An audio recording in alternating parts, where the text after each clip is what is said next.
ನಾನಾ ಸಾಹೇಬ್ ಪಾಟೀಲ್ ಹಿಂದೆ ತಕ್ಕೊಳ್ಳೋದಿಲ್ಲ, ಅದು ನಿಂತ ಬಿಟ್ಟಿದ್ದಾರೆ. ಅದು ಒಂದು ಜಿದ್ದ ಆಗ್ಯದ. ಇನ್ನು ಉಳಿದಂಥದ್ದು ಯಾವುದಪ್ಪ ಅಂತಂದ್ರೆ ನಮ್ಮ ಇದ್ರದ್ದು ರಾಯಬಾಗದಲ್ಲಿ ಅಪ್ಪ ಸಾಹೇಬ ನಿಮ್ಗೆ ಗೊತ್ತ, ಕುರುಗುಡೆ ನಮ್ಮ ಇವರು ಸತೀಶ್ ಅವರ ಪರ ಇದ್ದಂಥವರು, ಅವರ ವ್ಯಕ್ತಿ, ಅವ್ರ ವಿರುದ್ಧ ಬಸಗೌಡ ಆಸಂಗಿ ಅವರು ನಿಂತಿದ್ದಾರೆ. ಇನ್ನಂತ ಈಗ ಹೇಳಿ ನಿಮಗೆ ಜೊಲ್ಲೆಯವ್ರಿಗೆ ಗೆಲ್ಲಿಸ್ಲೇಬೇಕಂತೇಳಿ ಮಾತು ಹೊಟ್ಟಿದ್ದಾರೆ. ಅದು ಅದಕ್ಕೆ ಬೆನ್ನು ಹಚ್ಚಿದ್ದಾರೆ. ಇನ್ನು ಈಗಾಗಲೇ ಈ ಎಲ್ಲ 7 ಕ್ಷೇತ್ರದಲ್ಲಿ 14 ಜನ ನಿಂತಿದ್ದಾರೆ. ಈ 14 ಜನರಲ್ಲೇ 7 ಬಂದ್ರೂ ಯಾರು ಬರೋನು ಬರಲಿ, ಒಂದು ಕಡೆ ನಮ್ಮ ಕತ್ತಿಯವ್ರ ಪರ ಆಗಲಿ ಸಮಾನ ಇಲ್ಲ ನಮ್ಮ ಜಾರಕಿಹೊಳಿ ಅವ್ರದ ಪೆನಲ್ ಆಗಲಿ 7 ಹೊಡೆಯುವಂಥ ಸಾಧ್ಯತೆಗಳು ಯಾರು ಅದಲ್ಲ ಆಯ್ತಾರೆ ಇಬ್ಬರಲ್ಲಿ ಅನ್ನೋದು ಈ ಪರೀಕ್ಷೆ, ನಿಜವಾದ ಪರೀಕ್ಷೆ ಕಾಲ ಇಲ್ಲದ. ಈ ಪರೀಕ್ಷೆಯಲ್ಲಿ ಯಾರು ಗೆದ್ರೂ ಅವ್ರು ನಿಜವಾಗಿಯೂ ಬೆಳಗಾವಿ ಜಿಲ್ಲೆಯ ಅನಭಿಷಿಕ್ತ ದೊರೆ, ಇದರಲ್ಲಿ 2 ಮಾತಿಲ್ಲ.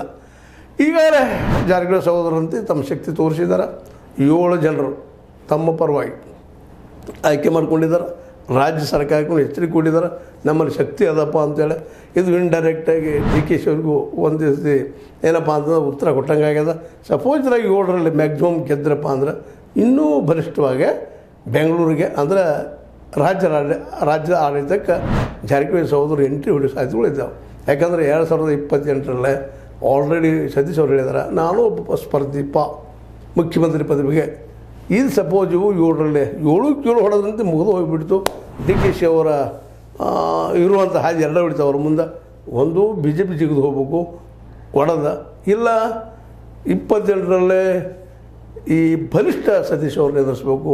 ಯಾವುದಾಗ್ತದೋ ನೋಡೋಣ, ಅವ್ರ ಮುಂದೆ ಏನೇನಾಗ್ತದನೋ ಭವಿಷ್ಯದ ಗರ್ಭದಲ್ಲಿ ಏನದ.